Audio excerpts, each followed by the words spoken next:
Hey folks, today we're going to take a look at the Fluval Spec 16 gallon. I set this tank up about 2 years ago. It's been reset a couple of times since then. I've got some work to do in here. I want to tell you about my experience with it. We're going to do a little trim and tell you what I really think about it. It's all coming up right after this.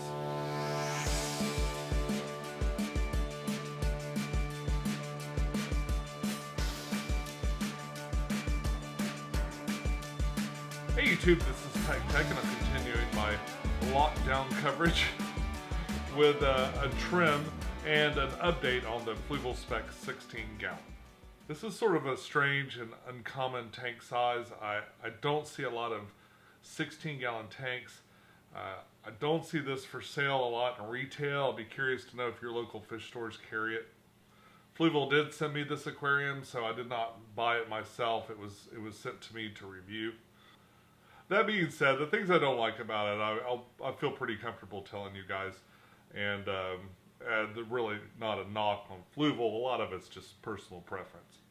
So my unboxing and setup video for this was March 10th, 2018, and although I have completely redone it since then, this is about a 2-year update of 2 years running for this tank.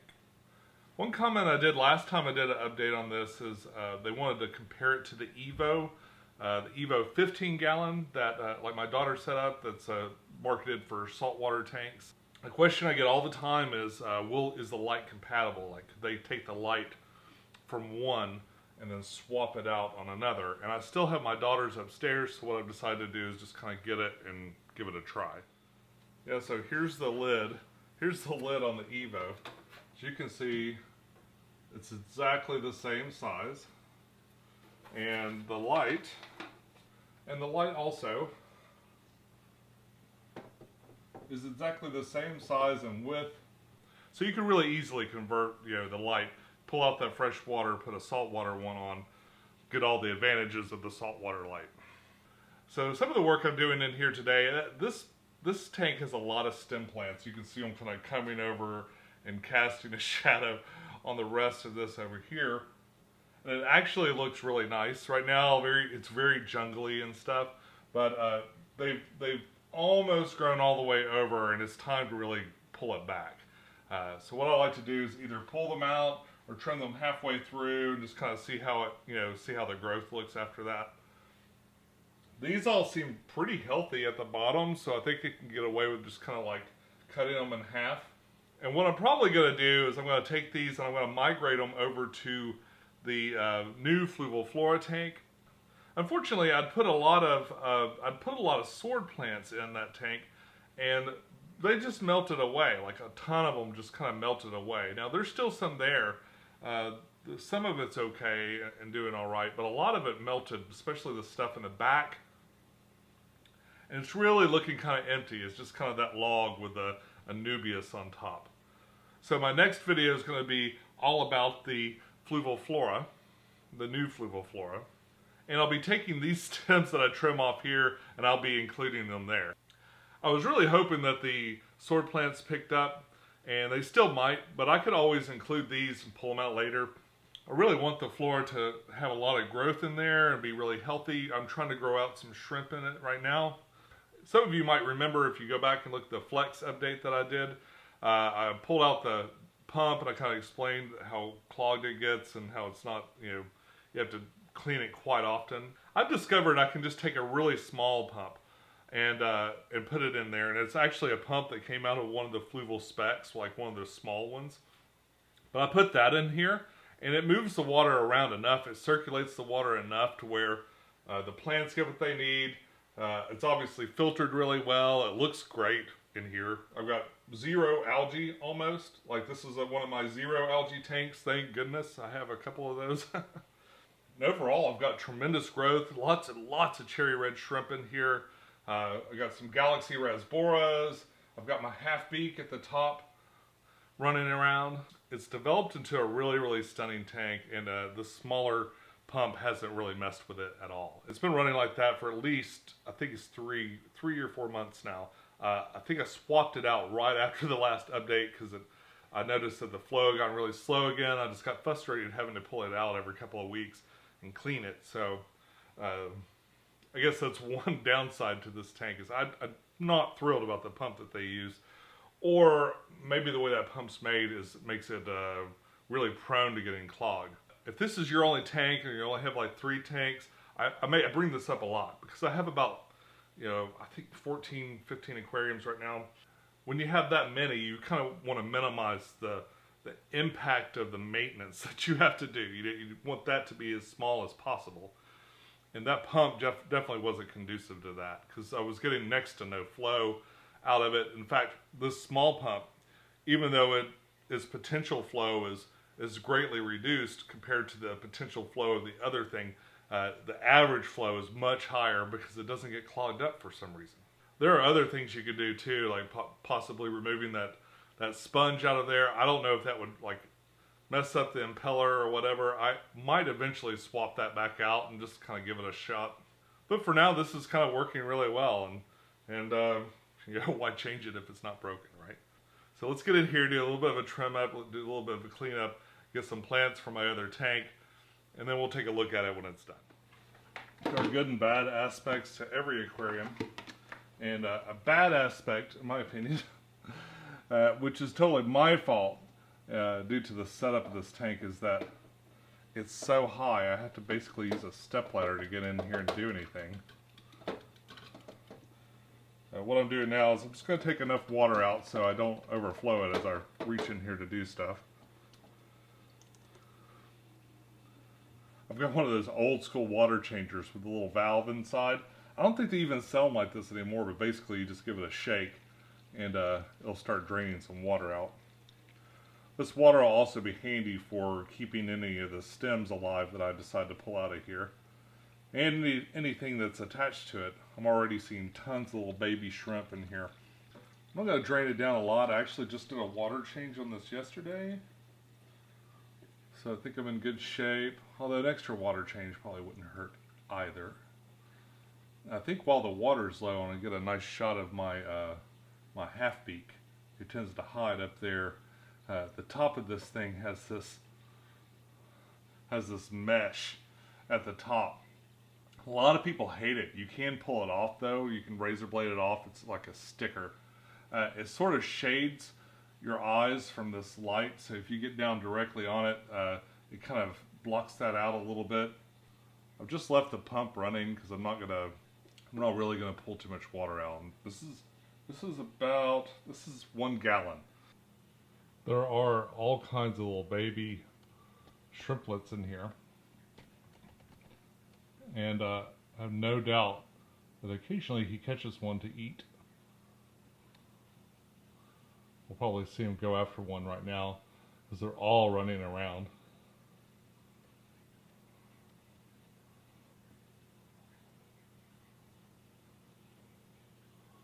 I started with 6 of these and I ended up with just the 1. And I'm not sure if they're so territorial that he stressed the other ones out and they died. Or if I just got the toughest one and he made it. They're very sensitive to water changes, but very cool mini gar. I think that they really remind me a lot of gar, like just tiny little gar.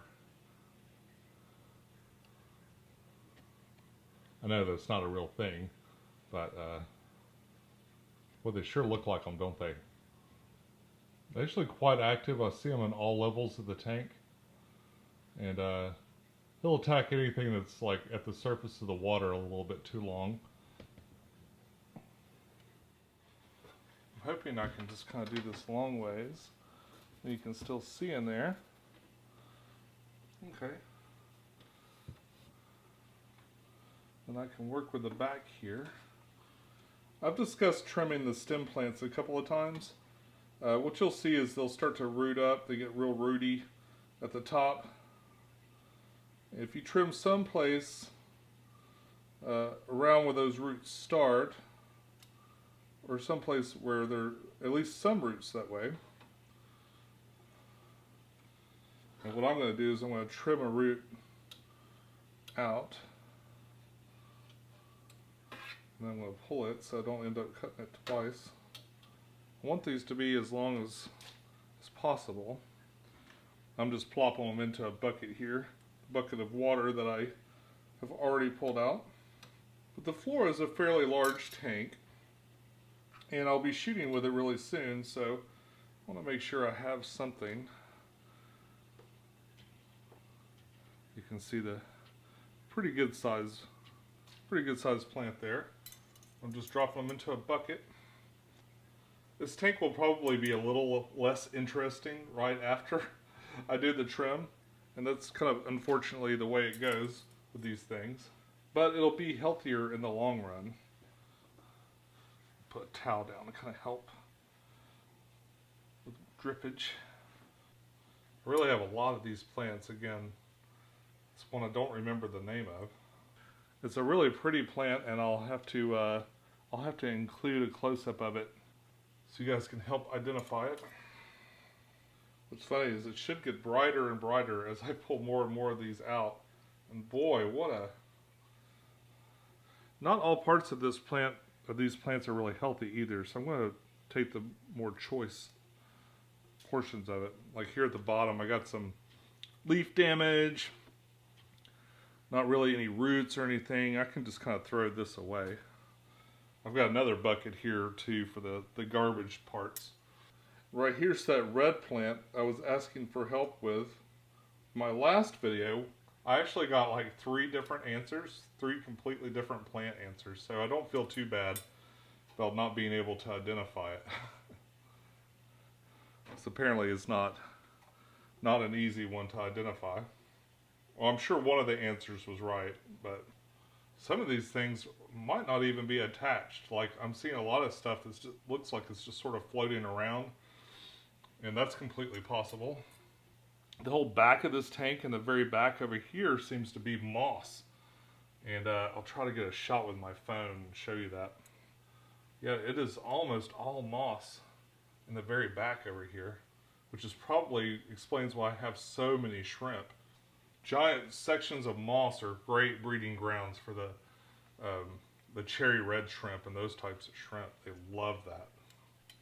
They really love running up and down these stem plants too. Wow, there's a lot of those. Probably more than I'll be able to use even in the other tank.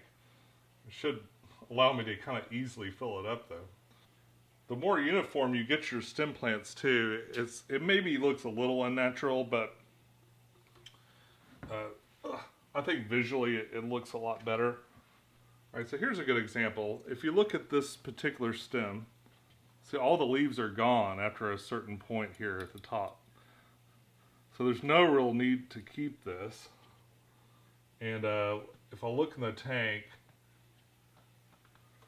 where I cut it off, it's got leaves at the bottom, so it's just like a bald spot. And that'll sometimes happen where you'll get a bald spot at some point in your stem. You can just pluck that off. The other cool thing about doing a transplant like this is, and it hasn't happened very often, admittedly, but sometimes what you'll find is the celestial pearl danios will actually lay eggs in here, because they actually mate fairly often. And sometimes you'll get some babies. I've only experienced that one time, and it was kind of magical, but it is really neat when it happens.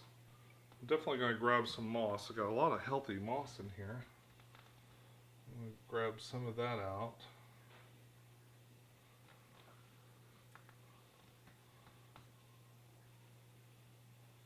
Not entirely sure what I'm going to do with it yet. I'm still going to leave a huge clump in the back, because my cherry shrimp seem to really be liking it. Man, I got a lot of cherry shrimp in here. So many. I have a lot of moss too. I mean, like really huge gobs of moss.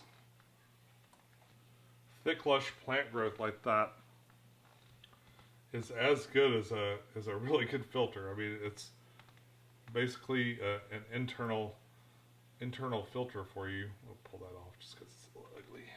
Most of the rest of what I'm doing now is for aesthetics, in that I want to make sure that this moss isn't choking out any particular plants that I've got going in here. And just make sure it looks nice. I've got this nice little sword plant down here, and I'd like to, it's got, some of the leaves are looking kind of dead, so I'm going to go ahead and trim those off. This one's got a big hole in it. Sword plant leaves don't recover if they get holy and stuff, so you're better off just trimming them, letting the plant spend its energy, you know, making new leaves than holding on to a bunch of dead ones. And every time you trim it like that too, it kind of gives it a little bit extra energy. So it's good to do it. We got this sort in the back, which is, oh, it's doing pretty well. I might just leave it alone.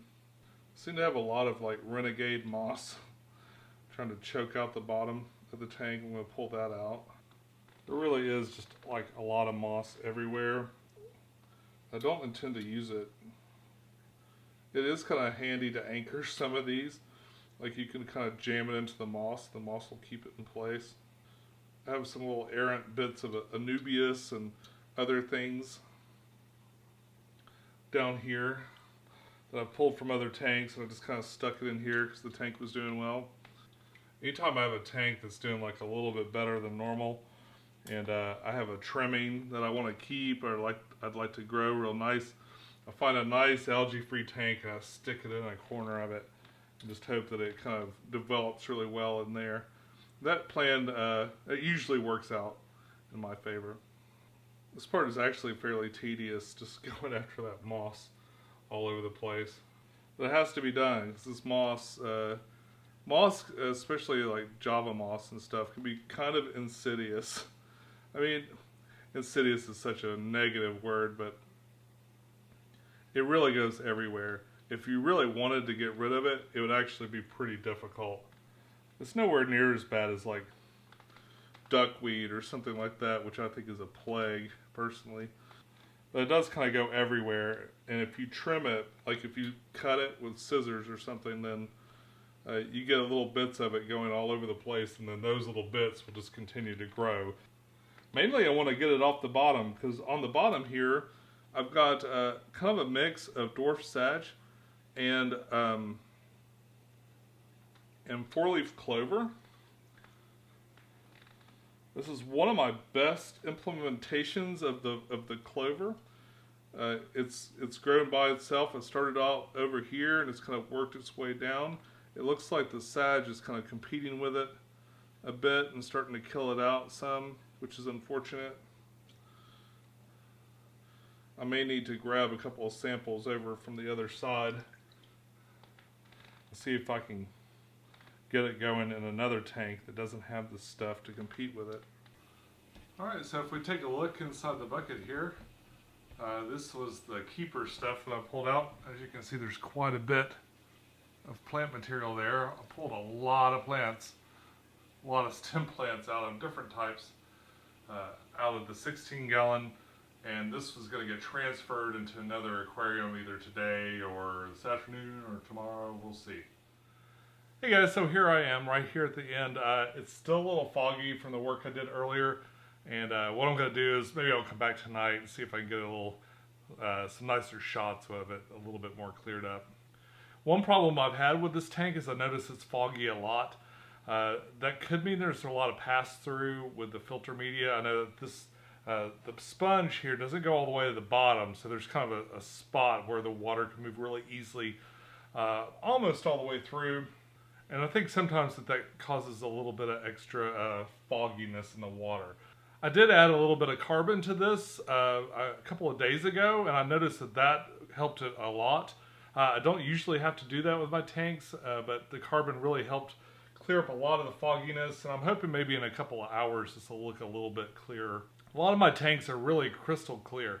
The water's so clear that it doesn't even look like there's water in there, so this tank's always been a little bit foggier than the other ones, and I'm not entirely certain why. But my biggest beef, and if you've watched my videos, you know this before, my biggest beef with this tank is the lid. Just taking that lid on and off is a real pain. It's got the little secondary lid in the back that has to come off. I I really enjoy lids on tanks. Like I think every tank, in my opinion, most tanks, really need a lid.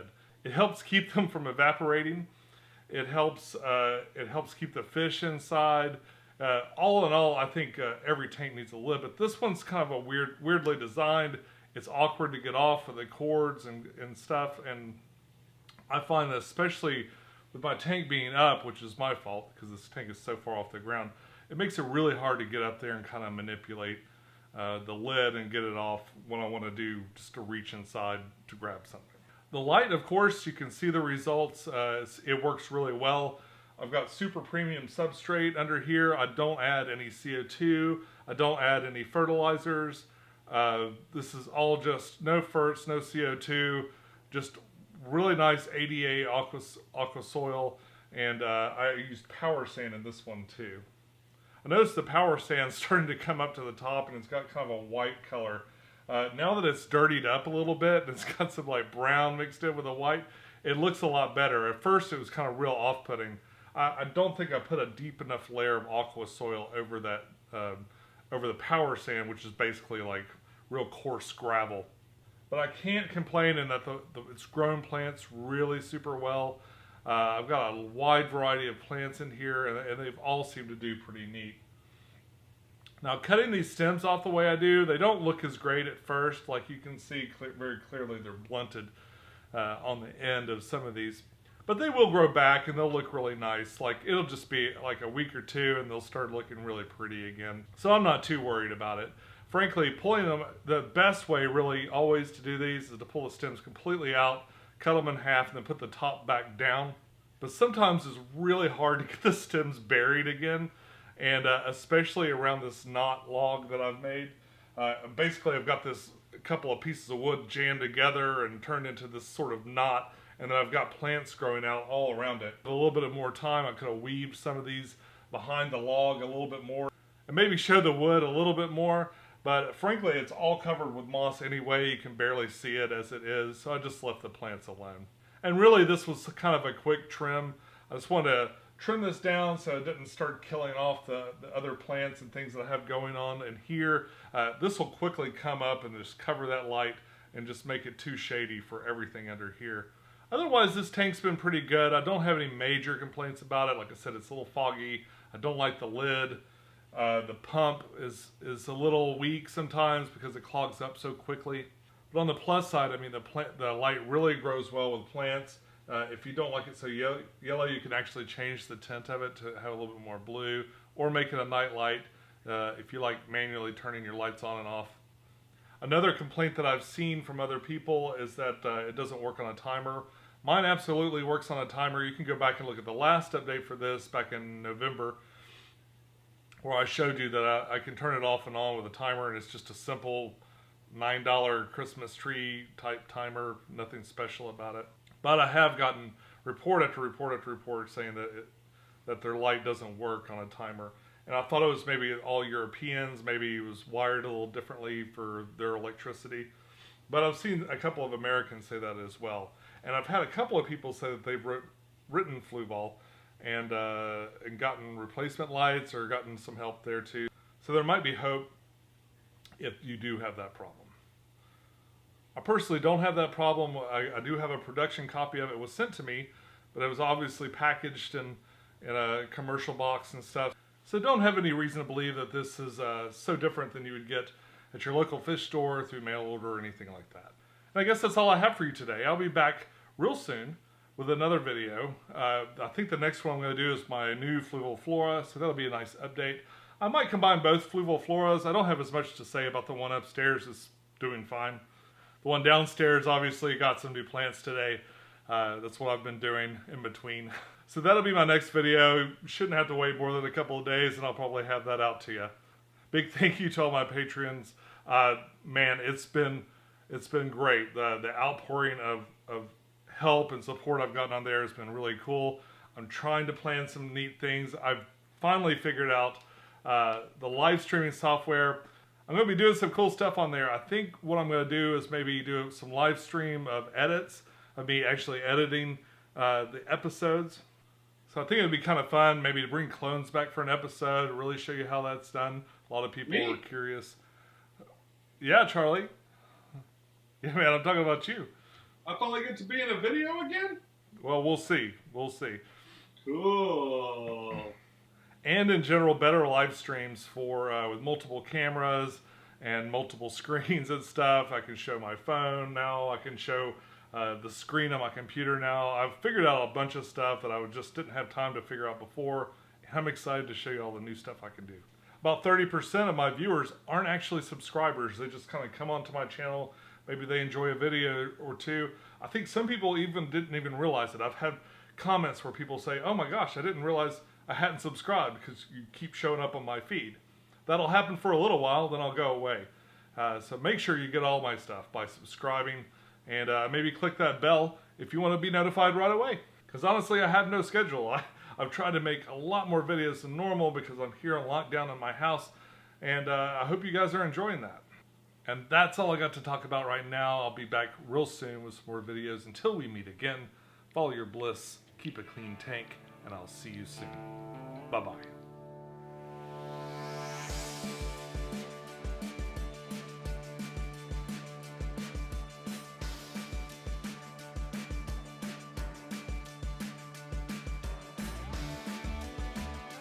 That being said, the things I don't like about it, I'll be perfectly honest with you. And the things I like about it, of course, also will be known. Unfortunately, a lot of I'd put all it makes them, it helps them keep the, want to add a pair of scissors to the tank. That's all I got to talk about right now.